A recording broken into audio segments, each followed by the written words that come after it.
जीवन सवारूं, आरती उतारूं राघव जीवन संवारूं।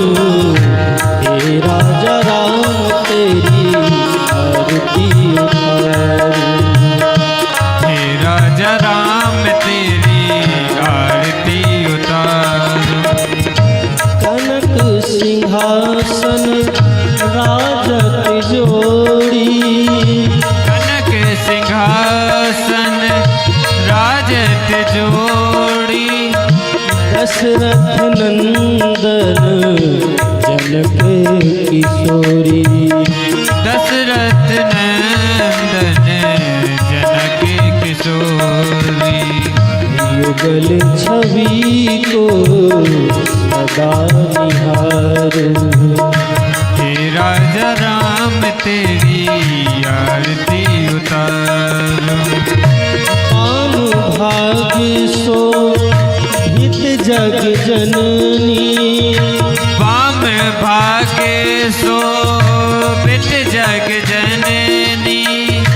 चरण विराजत है सुत अंजनी, चरण विराजत है सुत अंजनी।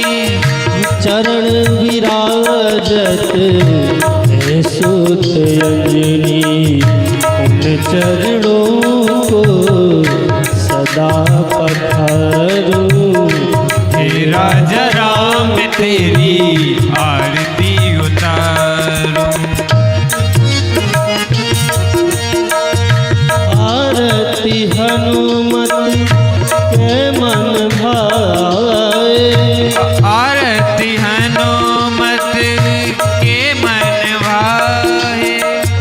राम कथा नित शिव जी गाए, राम कथा नित शिव जी गाए। राम कथा नित शिव जी गाए। राम कथा हृदय में उतारूं, हे राजा राम तेरी आरती उतारूं।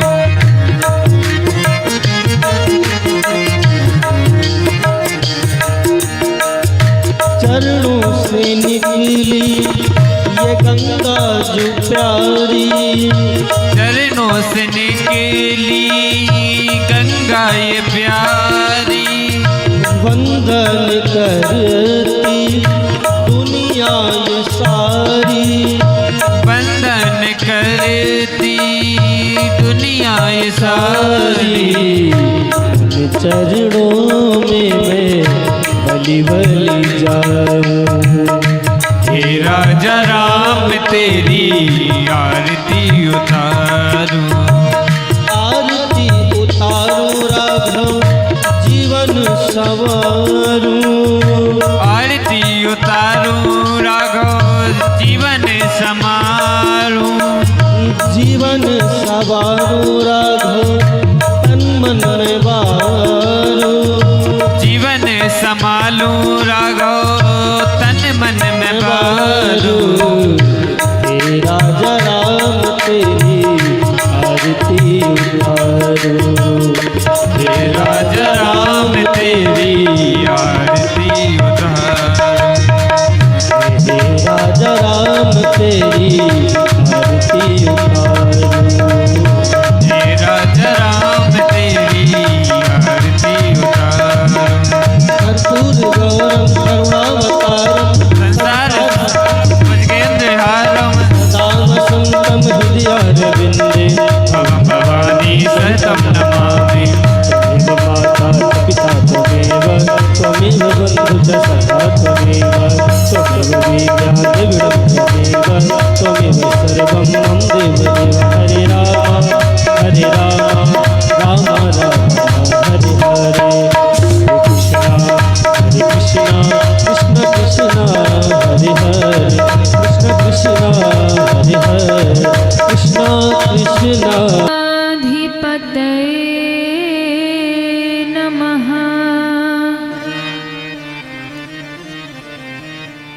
अतुलितबलधामम्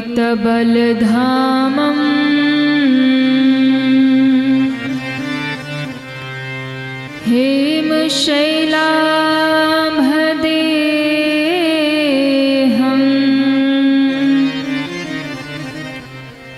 द्वनुजवन कृशानुम् ज्ञानिनामग्रगण्यम् सकलगुणनिधानम्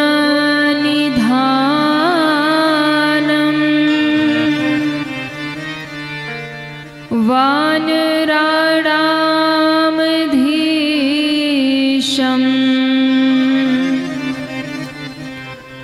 रघुपति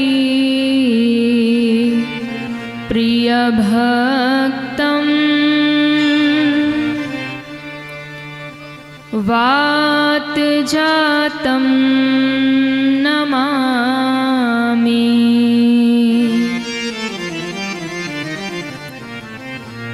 लोकाभिरामम्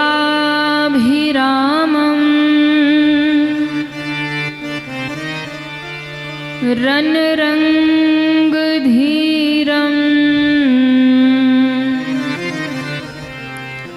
राजीवनेत्रम्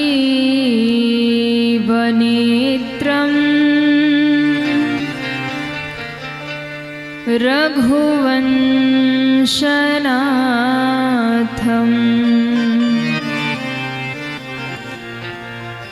कारुण्यरूपम्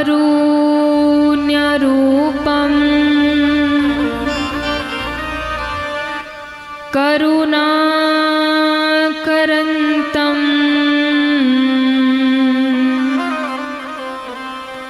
श्रीरामचन्द्रम् शरणं प्रपद्ये।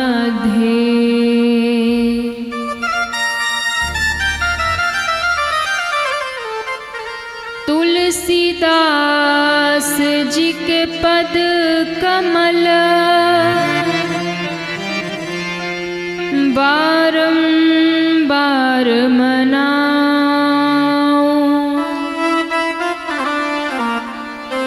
गुण गाऊं सिया राम के तो हनुमत हो सहाय। गुण गाऊं सीताराम के तो हनुमत हो सहाय। अपने अपने घरन की सब काहू को पीर, तुम्हें पीर सब घरन की। धन्य धन्य रघुबीर, तुम्हें पीर सब घरन की।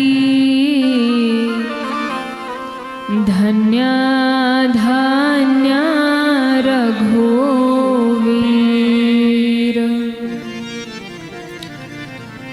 आइए हनुमंत विराजिए,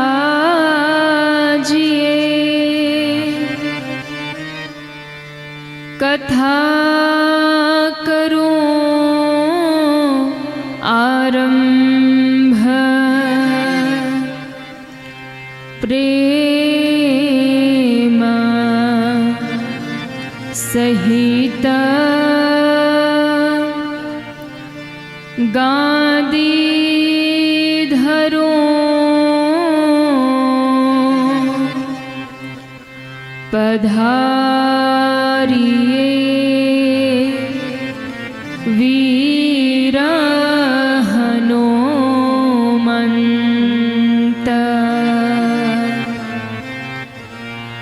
प्रेम सहित गादी धरो पधारिए वीर हनुमंत।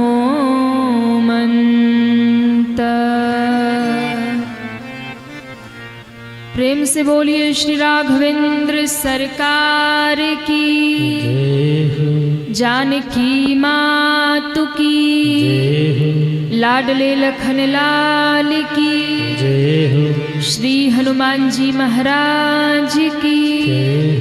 के सभी भक्तजन जिनके अथक प्रयासों से ये दिव्य कथा यहाँ प्रवाहित हो रही है, ऐसे समिति के सभी भक्तों के एक बार जोरदार तालियां आप सभी लोग बजाएंगे। बहुत बहुत साधुवाद। इस कथा में जो मुख्य यजमान की भूमिका में जुड़े हैं श्री मनसुख गर्ग जी सपरिवार, साथ में लगे हुए सभी सहयजमान, एक बार सभी के लिए जोरदार तालियां बजाएंगे। बहुत बहुत साधुवाद। हम और आप सभी परम मंगलमयी श्री राम कथा की गंगा में गोता लगावें, उससे पूर्व बड़े प्रेम से बड़े भाव से तालियां बजाते हुए भगवत नाम जैसे नित्य आप गाते हैं वैसे आज पुनः फिर गाएंगे। तो क्या गाएंगे सभी लोग?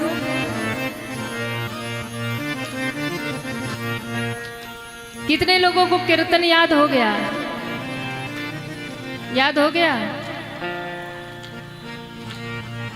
अरे वाह, जग गए हैं बिल्कुल आप लोग। आज आप ही लोग गाइए, हम सुनेंगे। मेरे तो आधार मेरे तो आधार जय हो राम के चरनार बिंद।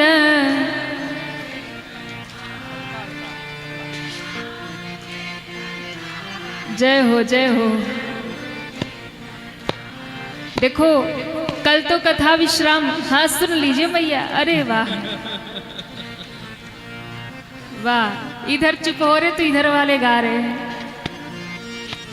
सुनो कथा, अरे सुन लो भैया, एकदम रट के बैठी है महाराज, ये मत कहना याद नहीं है। कल तक कथा और है, कल कथा विश्राम हो जाएगी। परसों से आप लोग क्या करेंगे? निंदा चुगली, फलाने की बहुरिया ऐसी नहीं, क्या करेंगे? मेरे तो आधार सीता, मेरे तो आधार सीता, राम के चरनार बिंद, राघव के चरनार बिंद, राम के चरनार बिंद, राघव के चरनार बिंद, राम के चरनार बिंद, राघव के चरनार बिंद, राम के चरनार बिंद, राघव के चरनार बिंद। मैं तो गाऊं बारंबार सीता राम के चरनार बिंद, गाऊं बारंबार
रघुनाथ के चरणारविंद। मैं तो जाऊं बलिहार सीताराम के चरणारविंद। सीताराम के चरणारविंद। हरे रामा राम रामा हरे हरे।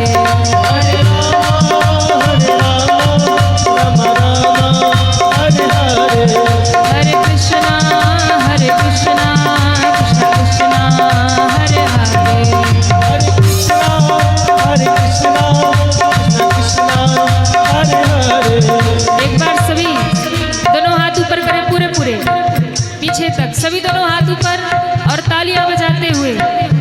हरे रामा रामा रामा हरे हरे। हरे कृष्णा कृष्णा कृष्ण हरे हरे। हरे रामा राम राम हरे हरे।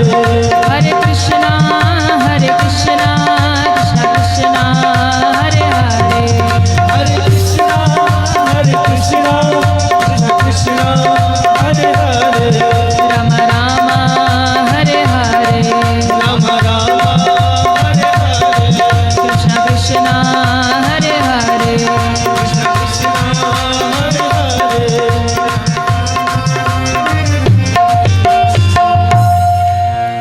बोलिए श्री राघवेंद्र सरकार की, श्री बालकृष्ण भगवान की जय। जय श्री सीताराम। जय जय श्री सीताराम। जय जय श्री राधे श्याम। अब ठीक है।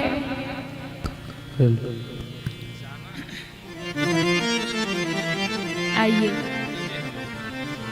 हम और आप सभी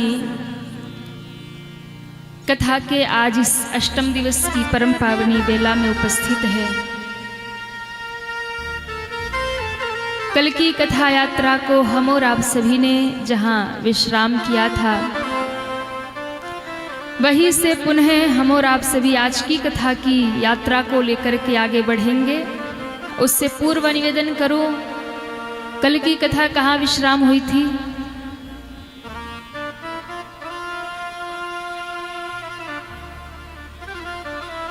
अरे वाह, मैयाएं बताएं। पंचवटी में आगे बढ़ गए हम लोग। गीध देह तजी धरि हरि रूपा। गीध देह तजी हरि हरि रूपा। श्री राम जय जय रामा। श्री राम जय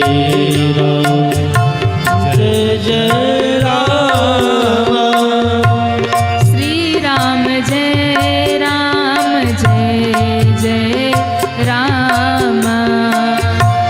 श्री राम जय जय राम। जय जय रामा।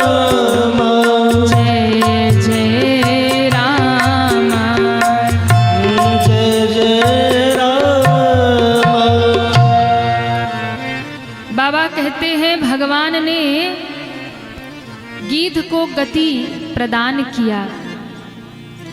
गीधराज जटायु को भगवान ने धाम भेज दिया, क्योंकि जटायु जी महाराज ने कहा कि मुझे जीवन नहीं चाहिए राम जी, मुझे तो मृत्यु चाहिए।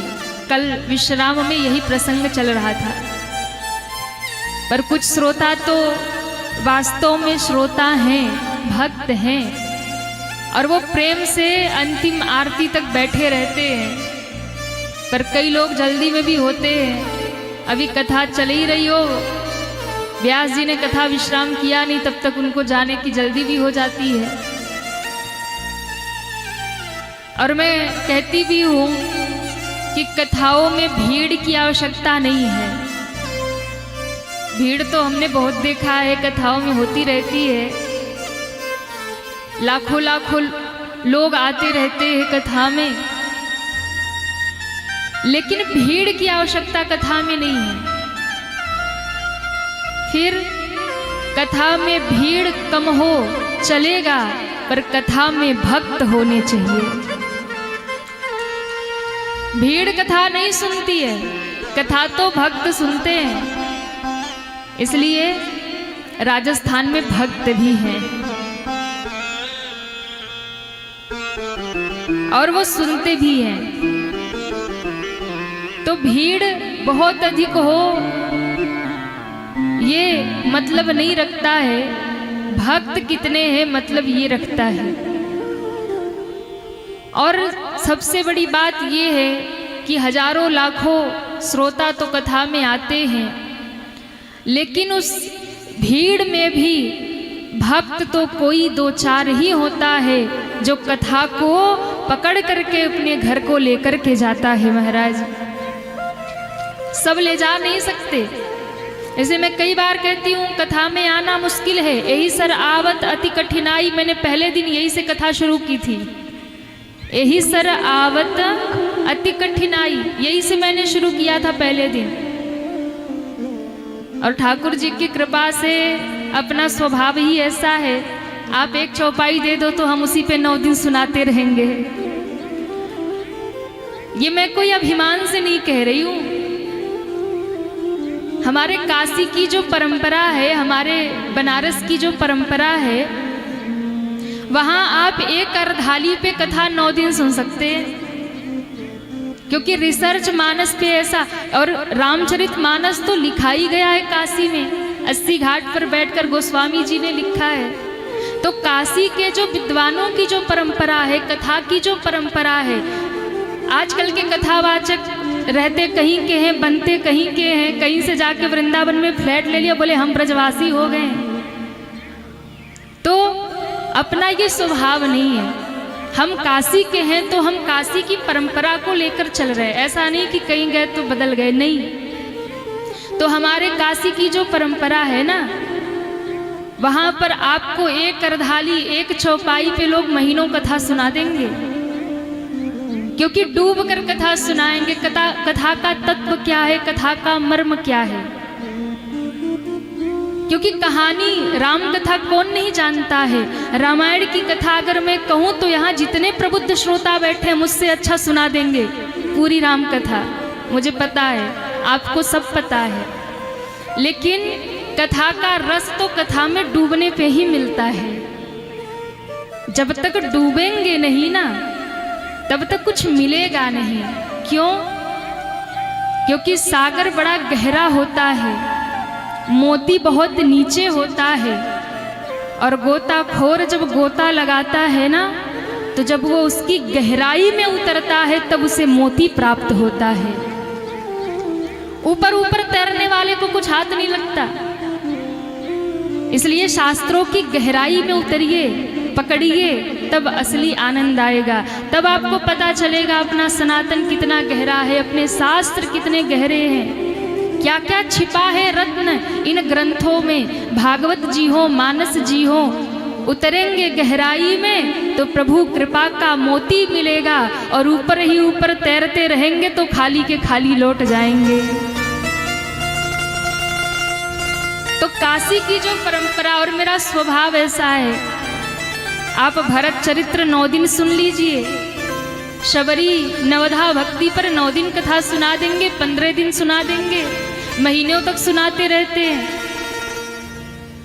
पर यहाँ की थोड़ी सी परंपरा अलग है, और हम थोड़े से डूब जाते हैं, क्योंकि सामने ऐसे श्रोता बैठे हैं कि एक चौपाई में जब व्याख्या करने में लगते हैं तो सारी कथा रह जाती, हम वही रह जाते हैं। पर यहाँ पे जैसा मैंने आपको निवेदन भी किया था कि समिति का जो नियम है, यहाँ चार्ट मिला हुआ है कि महाराज पूरी कथा इतने दिन में सुनाई देनी है। तो आज हम लोग एक भी कथा छोड़ेंगे नहीं, पूरी कथा लेकर चलेंगे, और जो जो भाव बीच में मिलते जाएंगे आपको हम सुनाते जाएंगे। और यदि गहराई से डूबकर कथा सुनना है ना, तो कभी काशी आइए और बैठिए वहाँ 9 दिन तक, एक प्रसंग पर सुनिए कथा। बैठिए वहाँ 15 दिन तक एक प्रसंग पर सुनिए कथा, पूरी राम कथा उसी में सुना देंगे। और ये अभिमान से हम नहीं कह रहे, जब हम बहुत छोटे थे, हम और हमारे जो छोटे भाई शशिकांत जी महाराज, हम दोनों भाई बहन, जब हम लोग बहुत छोटे थे तो हनुमान जी का आशीर्वाद लेकर, हनुमान जी की कृपा लेकर हमने कथा शुरू की थी। हमारे काशी में संकट मोचन हनुमान जी हैं, और वो वही हनुमान जी हैं जिन्होंने तुलसीदास जी को प्रथम बार दर्शन दिया था। आज हनुमान जी की भी कथा आने वाली है, और मैं तो यहाँ बैठती हूँ तो अपनी मति उनको ही सौंप देती हूँ, वो किधर ले जाएंगे मुझे नहीं पता, क्योंकि सोच कर तो कोई कुछ सुना नहीं सकता है। हमारे संगीत वाले भैया लोग हमसे परेशान रहते हैं, क्यों? वो कहेंगे दीदी आपको क्या क्या भजन गाना, आप लिस्ट दे दो, हम उसकी प्रैक्टिस कर लेंगे। कई लोग भजन ज़्यादा सुनते हैं, तो हम इनको लिस्ट बना करके पकड़ा देते, भैया आज ये भजन गाएंगे। पर व्यासपीठ पर बैठते ही पता नहीं क्या होता है, जो लिख के दिए उसमें से एक भजन नहीं आता, दूसरे भजन आ जाते हैं। अब ये लोग परेशान कि दीदी आप बताती कुछ और भजन है, वहाँ गाती कुछ और है। तो हमने कहा भैया हम नहीं गाते हैं, गवाने वाले गवाते हैं, हम गाते तो वही गाते हैं। इसलिए गवाने वाला तो कोई और है, बुलवाने वाला तो कोई और है। बहुत छोटे थे जब श्री हनुमान जी का आशीर्वाद मिला था और हमने कथा शुरू की थी। 9 दिन तक कथा मैंने गाई थी एक चौपाई पर, जब बहुत छोटी अवस्था थी, और वो चौपाई थी विश्वामित्र महामुनि ज्ञानी। हमारे गांव में एक देवी माँ का मंदिर है, कुल देवी है दुर्गा माँ का, तो उनकी गोद से मैंने ये कथा शुरू की, और मैंने 9 दिन तक विश्वामित्र महामुनि ज्ञानी पे 9 दिन कथा गाई। मुझे नहीं पता मैं क्या बोल रही थी, नीचे बैठे लोग पेन कॉपी लेकर बैठते, नोट किया करते थे, दूर दूर से लोग आते थे, कुछ पत्रकार भी आए, कुछ लोगों ने व्यंग भी किया, अरे रट करके बैठे हैं, बोल रहे हैं, कुछ आता थोड़ी है। और जब महाराज कृपा ऐसी हुई हनुमान जी की, और वो कथा ऐसी हुई कि अंत में लोगों को नतमस्तक होना पड़ा कि वास्तव में वहाँ श्री हनुमान जी की कृपा से ही कुछ बोला जाता है। इसलिए मैं कह रही हूँ कि मैं ये अभिमान से नहीं कह रही हूँ, मैं अपने बल से नहीं कह रही हूँ। आपको मानस की एक चौपाई पे 9 दिन सुना देंगे कथा, ये मेरा अभिमान नहीं है, ये अभिमान से नहीं कह रही, ये तो श्री हनुमान जी की कृपा के प्रताप से कह रही हूँ। ये हनुमान जी के कृपा के प्रताप से बोल रहे महाराज, क्योंकि करता धरता वही है।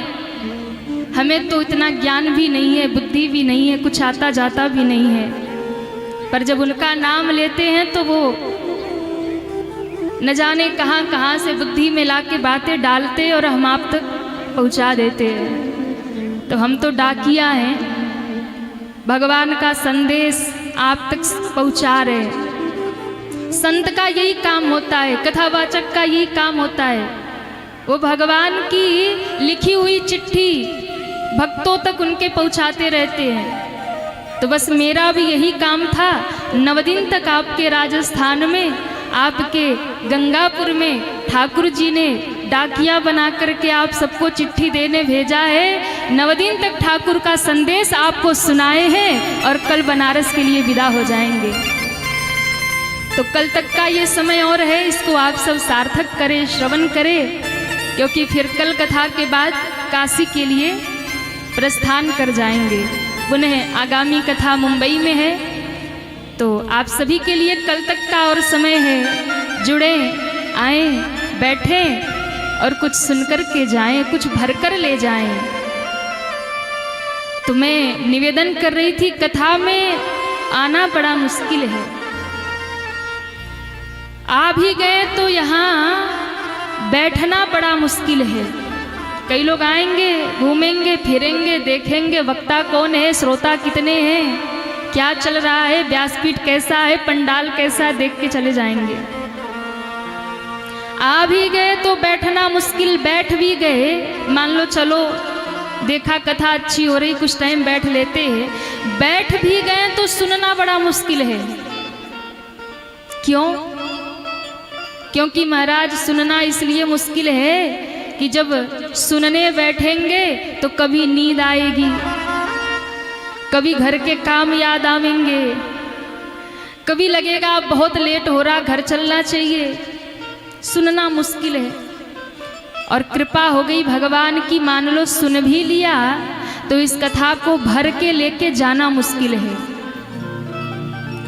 क्योंकि जब यहाँ बैठे रहते हैं तो कथा सुन के आनंद लेते हैं, पर जैसे ही बाहर निकले, चप्पल पहने, घर की ओर चले, सारी कथा भूल गई महाराज। भर के ले जाना मुश्किल है। और भर के ले भी गए तो जीवन में उतार, सही बात है, झूठ नहीं बोलना चाहिए, बिल्कुल सही बात है, झगड़ा नहीं करना चाहिए, बिल्कुल सही बात है। लेकिन जैसे ही कथा सुन के घर जाएंगे, झगड़ा शुरू, झूठ बोलना शुरू, निंदा चुगली शुरू। तो जीवन में उतरना बड़ा मुश्किल है। कथा का उतरता नहीं है। सुनने को आप सुनते रहो, उतरेगा नहीं। इसलिए यहाँ आना मुश्किल है, आ गए तो बैठना मुश्किल है, बैठ गए तो सुनना मुश्किल है, सुन लिया तो भर के ले जाना मुश्किल है, भर के ले गए तो जीवन में उतारना मुश्किल है। और यदि आपने जीवन में उतार लिया तो आपका कथा सुनना सार्थक हो जाएगा, उतने से ही कल्याण हो जाएगा।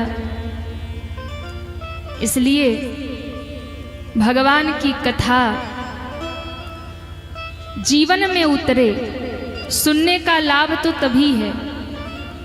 9 दिन बाद घर में लौटो, परिवार में लौटो, घर वालों को लगे कि भाई कुछ बदला बदला सा लग रहा है आदमी, कुछ स्वभाव परिवर्तित लग रहा है, कुछ कथा का असर हो रहा है, कुछ चेंज हुआ है, तभी कथा की सार्थकता जा सकता है। जो राम की गोद में घटित हो ऐसी मृत्यु मुझे चाहिए। तो राम जी ने जटायु जी को गति प्रदान किया और बाबा कहते हैं, ताहि देई गति राम उदारा, ताहि देई गति राम उदारा, ताहि देई गति राम उदारा, गति राम उदारा, शबरी के आश्रम पगुधारा, शबरी के आश्रम पगुधारा, सबरी देखी राम गृह आए, सबरी देखे राम गृह आए, शबरी देखी राम गृह आए, सबरी देखे राम गृह आए, मुनि के बचन समुझे जिय भाए, मुनि के बचन समुझिए भाए, श्री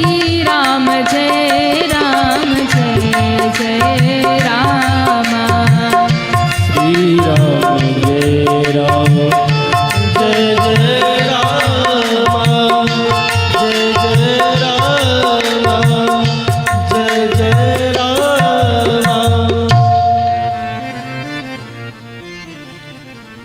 बाबा कह रहे, ताहि देई गति राम उदारा, शबरी के आश्रम पगुधारा। गीत को गति देकर के भगवान आगे बढ़े और एक ऐसी देवी जो जन्मों से राम की प्रतीक्षा में बैठी हैं, जो जन्मों से राम की राह देख रही हैं, एक दिन राम आएंगे।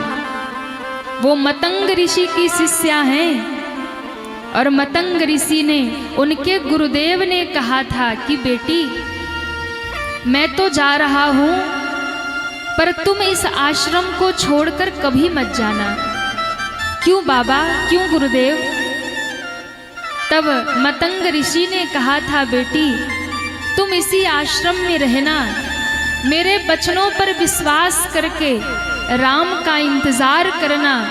एक दिन ऐसा आएगा जब स्वयं राम चलकर तेरे इसी कुटिया में पधारेंगे।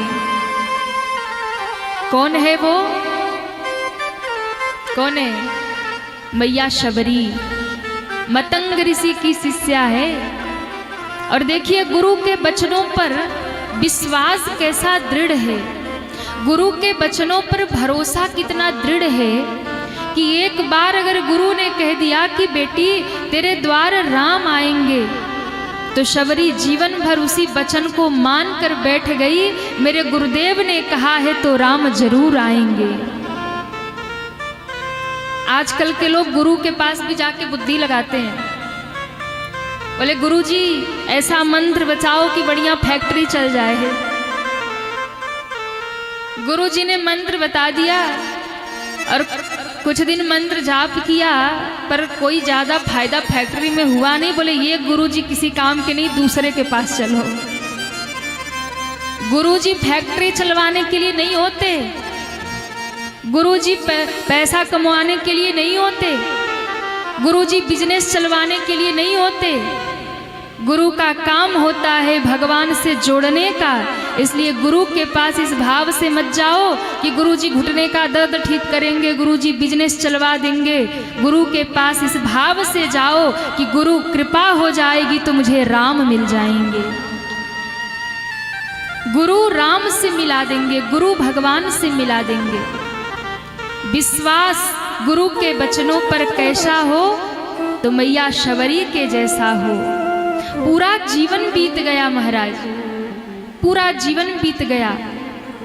वो शबरी जब युवा अवस्था में थी तब मतंग ऋषि के आश्रम में आई थी और गुरु की सेवा करती थी। जब एक दिन गुरु जी को जाना हुआ, अंतिम समय आ गया, गुरु जी ने कहा बिटिया अब मैं तेरे साथ अधिक दिन नहीं रह पाऊंगा, अब समय आ गया है, मुझे अब भगवान के धाम जाना है।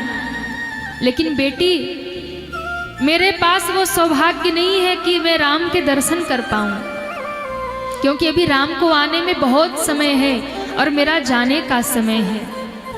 इसलिए मैं कहता हूँ इसी आश्रम में रहना, एक दिन राम तेरे द्वार आएंगे। शबरी ने मान लिया, आंख बंद करके गुरु के उन बातों को रोज बुहारी लगाती है, रोज जल भर के रखती है, रास्ता साफ करती है, आज मेरे राम आएंगे। दिन भर इंतजार करती है, सुबह से शाम हो जाती है, राम नहीं आते, रोते रोते कुटिया में सो जाती है। लेकिन फिर भी उसने प्रयास नहीं छोड़ा। दूसरे दिन सुबह फिर उठ जाती, आज राम आते होंगे, राम जी आएंगे तो कहाँ बैठेंगे, क्या खाएंगे, जल मांगेंगे, सब व्यवस्था करके रखती है। नित्य का यही नियम निभाते निभाते महाराज समय बीतता गया। शबरी का बुढ़ापा आ गया, कमर झुक गई, चेहरे पर झुर्रियां पड़ गई, काले बाल सफेद हो गए, दांत टूट गए, आंखें भीतर धस गई, कमजोर हो गई नजरें, पांव चलना कम कर दिया। शबरी का शरीर तो बूढ़ा हो रहा है, पर उसकी भक्ति, उसका विश्वास नित्य ही युवा होते जा रहा है। देखो इन मैयाओं को ना बस आगे ही बैठना है, पीछे भी बहुत सारा स्थान है। तो आप सभी जो आगे आए उनको आगे रहने दो, जो पीछे से आ रहे हैं आप पीछे अपना स्थान लेते जाइए। सभी मैयाओं से निवेदन है और व्यवस्था आप लोग कर दें, एक लोग वहां खड़े हो जाएं, जो लोग आए प्रणाम करके पीछे ही स्थान लेते जाएं।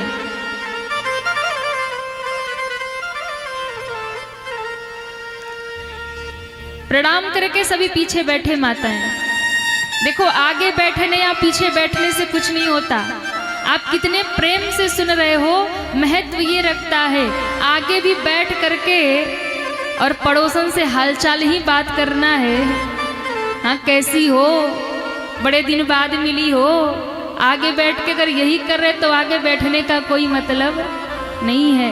और पीछे किसी कोने में भी बैठे हो ना, पर्दे के उस पार भी बैठे हो ना, जहाँ हम नहीं दिख रहे हैं वहाँ भी बैठे हो और कान में कथा आ रही और प्रेम से सुन रहे हो तो कथा का फल वही मिल जाएगा।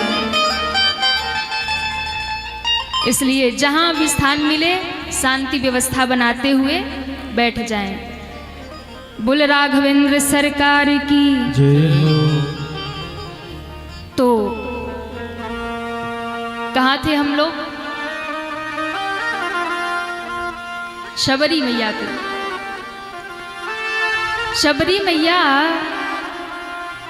बूढ़ी हो गई, शरीर बूढ़ा हो गया, पर भक्ति दिन प्रतिदिन, विश्वास, भक्ति, प्रेम बढ़ रहा है, भक्ति युवा हो रही है। और कहते हैं एक दिन इंतजार वो पूर्ण हो रहा जब राम जी शबरी के आश्रम की ओर आ रहे। शबरी बैठे बैठे राह देख रही है, रास्ता देख रही है, आज राम जी आएंगे, आज राम जी आएंगे। और महाराज प्रतीक्षा शबरी की जो जन्मों जन्मों की है वो आज पूर्ण हो रही है। शबरी बैठे भगवान को पुकार रही, हो मेरी कुटिया के भाग आज राम, हो मेरी कुटिया के भाग आज खुल जाएंगे राम, हो राम आएंगे आएंगे राम आएंगे, हो राम आएंगे आएंगे राम हो राम आएंगे आएंगे राम आएंगे, हो राम आएंगे आएंगे राम आएंगे। हो मेरी कुटिया के भाग आज खुल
आगे चलनी है।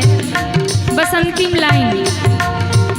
हो मैं तो रुचि रुचि भोग लगाऊंगी, हो मैं तो रुचि रुचि भोग लगाऊंगी, हो मैं तो रुचि रुचि हो मोरू पासे ही भागत खुल जाएंगे राम आएंगे, राम आएंगे आएंगे राम आएंगे, हो राम आएंगे आएंगे राम आएंगे, मेरी झोपड़ी के भाग आज खुल जाएंगे राम आएंगे, मेरी झोपड़ी के भागत खुल जाएंगे राम आएंगे, हो मेरी झोपड़ी के भाग आज खुल जाएंगे राम आएंगे, मेरी झोपड़ी के भागत खुल जाएंगे राम आएंगे, हो मेरी कुटिया के भाग आज खुल जाएंगे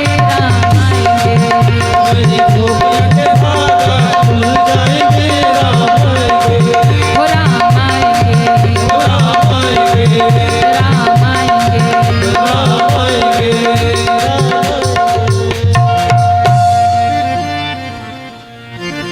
हो राम आएंगे तो अंगना सजाऊंगी, हो राम। तो अंगना सजाए, कितने लोग चाहते हैं राम जी हमारे भी आंगन में आए? दोनों हाथ ऊपर करिए और इतने जोर से गाइए ना अयोध्या तक, राम लला तक आवाज पहुंचे। दोनों हाथ ऊपर करिए सभी पीछे तक। हो राम आएंगे तो अंगना सजाऊंगी, हो राम। आएंगे तो अंगना सजाऊंगी, इधर कोई नहीं गाएगा, बस आप लोगों की आवाज अयोध्या तक पहुंचे, इतने जोर से गाइए। हो राम आएंगे तो, पीछे वाले लोगों की आवाज नहीं आ रही है, थोड़ा और जम के। अभी तो आगे भी तो सुनो। वाह, ज्यादा ही भाव में डूब गए। इतना धीरे गाओगे तो आवाज नहीं पहुंचेगी, ये तो राजस्थान तक ही गूंज के रह जाएगी। अयोध्या तक जाना है कि नहीं जाना है? उठाइए दोनों हाथ। हो राम आएंगे तो, कि दीप जला के दिवाली मैं मनाऊंगी, हो दीप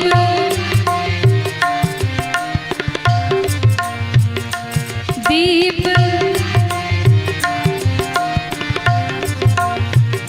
कि गुरु कृपा से ही भाग आज जग जाएंगे राम, जय हो हो मेरे जन्मों के सारे पाप मिट जाएंगे राम, हो राम आएंगे आएंगे राम आएंगे, हो राम। पूरे हाथ ऊपर करिए सभी, दोनों हाथ ऊपर करिए और तालियां बजाते हुए। जय हो। हो राम आएंगे आएंगे राम,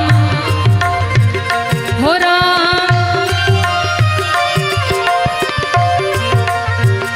हो मेरे जन्मों के सारे दुख मिट जाएंगे राम आएंगे, हो मेरे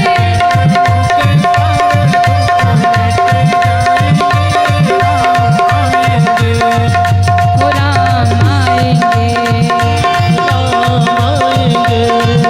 हो राम आएंगे,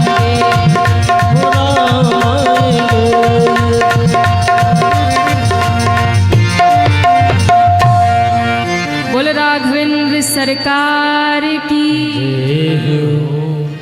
तो शबरी मैया बैठे बैठे यही गा रही है, राम आएंगे आएंगे राम। और राम जी आ गए, और राम जी आए तो शबरी ने देखा ही नहीं। क्यों? वो तो इतने भाव में डूबी थी महाराज। जैसे आप लोग जब गाते हैं भाव में, तो हमारी भी नहीं सुनते हैं। हाँ, फिर हम बीच में कुछ भी बोलते रहे, महाराज हम तो गा रहे, आप बोलते रहो। वैसे ही शबरी मैया भी इतने भाव से गा रही है ना, राम जी सामने खड़े हैं और राम जी के लिए ही गा रही है, और राम जी सामने खड़े पर शबरी देख नहीं पा रही है, और इतनी भाव में, इतनी प्रेम में डूबी है कि राम आएंगे आएंगे राम। राम जी सामने खड़े हैं। गुरु की जो अंतर आत्मा है, गुरु की जो चेतना है, क्योंकि गुरु कोई शरीर नहीं होता है, गुरु तो एक प्रेरणा होते हैं जो हमारे भीतर विराजमान है। तो मानो आज उस गुरु ने चैतन्य रूप में शबरी को सूचना दिया। शबरी तो देख ही नहीं रही है, वो तो नेत्र बंद करके धुन में बैठी है, राम आएंगे, राम आएंगे, मेरे प्रभु आएंगे। और कहते हैं शबरी के आश्रम पगुधारा, भगवान ने चरण डाल दिया आश्रम में, खड़े हैं सामने, शबरी नहीं देख पा रही। तब मानो गुरु ने अदृश्य रूप से शबरी के कानों में आवाज लगाया, शबरी देख। बाबा के शब्द पर ध्यान दीजिएगा, शबरी देख राम गृह आए। कौन बोल रहा? अच्छा, शबरी तो वहां अकेली है, शबरी को तो सीधा देखना चाहिए, भगवान गोस्वामी जी को लिखना चाहिए कि शबरी ने देखा राम आ गए, पर गुरु की मानो अंतरात्मा कह रही है शबरी देख। क्या देखूं गुरुदेव, क्या देखूं? राम गृह आए। अरे शबरी देख, राम आए हैं। और कहते हैं जब उस गुरु की चेतना ने आवाज लगाया, शबरी देखी राम गृह आए, राम गृह आए, मुनि के बचन समुझ जिय भाए, बचन समझिए भाए। गुरु ने आदेश लगाया शबरी देख राम गृह आए, तो मुनि के वचन समझ ही अभाए।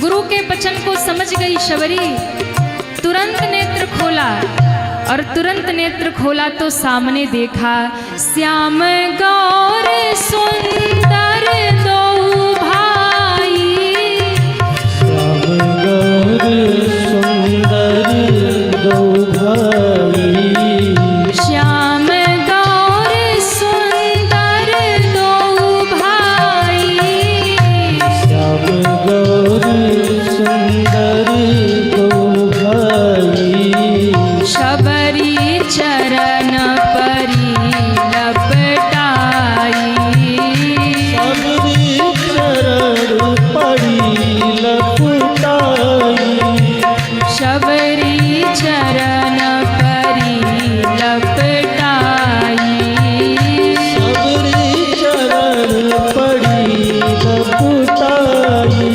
परी लपटाई। गुरुदेव ने मानो अंतरात्मा से आवाज दिया, शबरी देख राम गृह आए। तब शबरी ने नेत्र खोल के देखा, और देखा तो क्या देखा? श्याम गौर सुंदर दो भाई,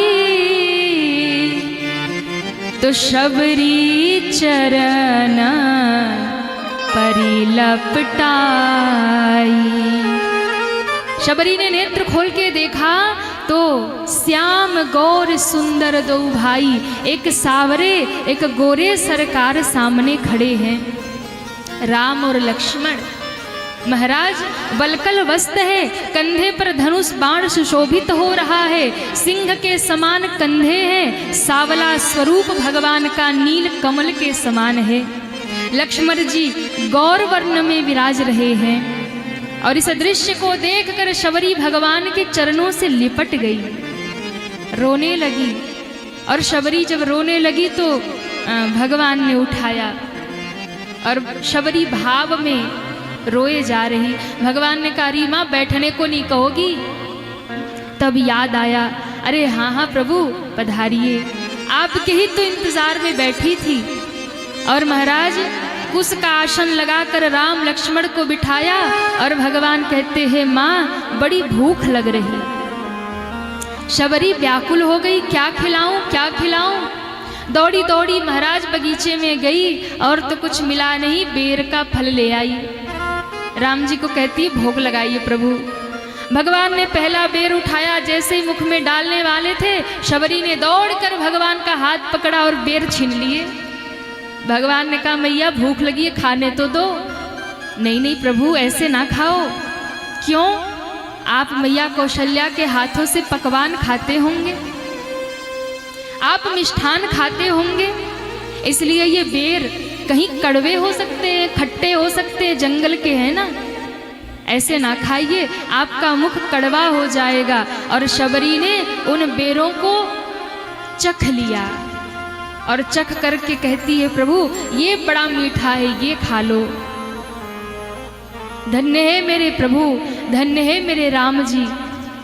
प्रेम के वशीभूत होकर मेरे भगवान क्या नहीं करते, भक्ति के वशीभूत होकर मेरे प्रभु क्या नहीं करते। आज शबरी के हाथों से उन जूठे बेरों को लेकर के मेरे भगवान ने भोग लगा दिया। वेद कहता है कि भगवान के पूजन में बड़ी पवित्रता चाहिए। संत कहते हैं, नियम कहता है, शास्त्र कहता है कि भगवान के पूजन में बड़ी शुद्धता होनी चाहिए। आज नियम टूट गया, वेद का मर्यादा टूट गई और भगवान ने उन जूठे बेरों का भोग लगा दिया। और उन जूठे बेरों का भोग लगाकर मेरे राम जी कहते हैं वाह माँ शबरी वाह, इन बेरों में कितना स्वाद है, इन बेरों में कितना प्रेम है। शबरी गदगद हो गई, प्रभु मीठे है ना, इसलिए तो मैं चख के दे रही हूँ, आपको कड़वे ना लगे, आपको खट्टे ना लगे। मेरे राम जी ने कहा माँ इन बेरों को खा करके आज मुझे मेरी कौशल्या माँ के खिलाए हुए 56 भोग की याद आ गई, क्योंकि इसमें वही स्वाद आ रहा है। क्योंकि मेरे राम जी प्रेम के भूखे हैं, भाव के भूखे हैं। आप 56 भोग सामने रखो और प्रेम नहीं है, भाव नहीं है, तो मेरे राम कभी स्वीकार नहीं करते। 56 भोग भूल करके उस तुलसी दल का भोग लगा लेंगे। पर प्रेम होना चाहिए, भाव होना चाहिए। प्रेम नहीं है तो वो ठाकुर रीझता नहीं है, भाव नहीं है तो वो ठाकुर रीझता नहीं है। आपके आंखों से निकले हुए 2 बूंद आंसू, आपके आंखों से निकले हुए 1 बूंद आंसू ना करोड़ों क्विंटल गंगा जल के बराबर होते हैं। क्योंकि 1 बूंद अश्रु पर वो भगवान रीझते हैं। शबरी हाथ जोड़ करके कहती है के ही विधिया स्तुति करहूँ तुम्हारी, के ही विधिया स्तुति करही तुम्हारी, अधम जाति में जड़मति भारी, जाति में जड़मत भारी, अधमत अधम अधम याति नारी, अधमत अधम याति नारी, अधमत अधम अधम याति नारी,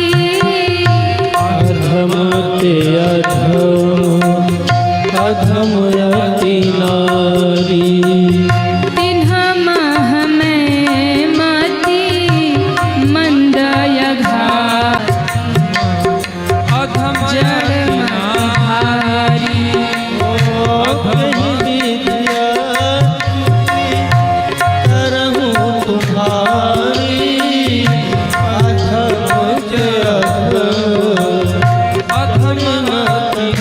मैया शबरी ने हाथ जोड़ के कहा प्रभु कैसे आपकी स्तुति गाऊं, कैसे आपको रिझाऊं, ज्ञान नहीं है, श्लोक नहीं आते, संस्कृत नहीं आती, भाषा नहीं आती, पढ़ी लिखी नहीं हूँ, अधम जाति की हूँ, भिलनी जाति की हूँ, ऊपर से नारी हूँ, मेरी सामर्थ्य नहीं है, आपके गुण तो वेद नहीं गा सकते। राम जी रीझ गए। राम जी ने कहा माँ बैठ जा। क्यों? आज तुम मेरी स्तुति नहीं गाओगी, सारा संसार इस राम की स्तुति गाता है ना, आज ये राम अपने भक्त मैया शबरी की स्तुति गाएगा। जब भक्त भक्ति की उच्च पराकाष्ठा में पहुंच जाता है ना, तो स्तुति भगवान गाने लगते हैं, जूठा भगवान खाने लगते हैं। और शबरी को बिठाकर भगवान ने नवधा भक्ति का उपदेश कर दिया, नवधा भक्ति का वरदान दे दिया और कहा माँ नवधा भक्ति में नौ भक्ति तेरे भीतर है। प्रथम भगति संतन कर संगा, दूसरी रति मम कथा प्रसंगा। पहली भक्ति है संतों का संग, तुझे अपने गुरु का संग मिला। दूसरी भक्ति है कथा को सुनना, संतों के सानिध्य में तुम कथा सुनती रही। भगवान की कथा सुनना दूसरी भक्ति है। आप लोग यहाँ बैठे हैं कथा सुन रहे हैं ना, ये दूसरी भक्ति हो रही है। दूसरी रति मम कथा प्रसंगा, गुरुपद पंकज सेवा। तीसरी भक्ति अमान, चौथी भक्ति मम गुण गण करहि कपट तजिगान। तीसरी भक्ति है गुरु के चरणों की सेवा जो तुमने किया। चौथी भक्ति मम गुण गण करहि कपट तजिगान। चौथी भक्ति है मेरा गुणगान करिए कपट छोड़ करके। छठ दम सील बिरति बहु धर्मा, निरत निरंतर सज्जन कर्मा। सातम सम मोहि मैं जग देखा, मोते अधिक संत कर लेखा। भगवान का सारे संसार में दर्शन करिए। सिय राम मैं सब जग जानी, करहूँ प्रणाम जो रिज पानी। सप्तम भक्ति है। भगवान कह रहे हैं आठम जथा लाभ संतोषा, सपने हूँ नहीं देखूं पर दोषा। दूसरों का दोष मत देखिए, ये आठवीं भक्ति है। नवम सरल सब सन छल हीना, मम भरोस यही हरसि न दीना। मेरे ऊपर भरोसा रख करके सुख दुख जो भी जीवन में मिले उसे स्वीकार करते चलो, ये नौवीं भक्ति है। और अंत में भगवान ने कहा नवमहु एक कहूँ जिनके होई, नारी पुरुष सो चराचर कोई। इन नवों में से सारे संसार में नारी हो, पुरुष हो, पशु हो, पक्षी हो, किसी के भी भीतर नव में से एक भी भक्ति आ जाए तो वो जीव मुझे प्राप्त कर लेता है।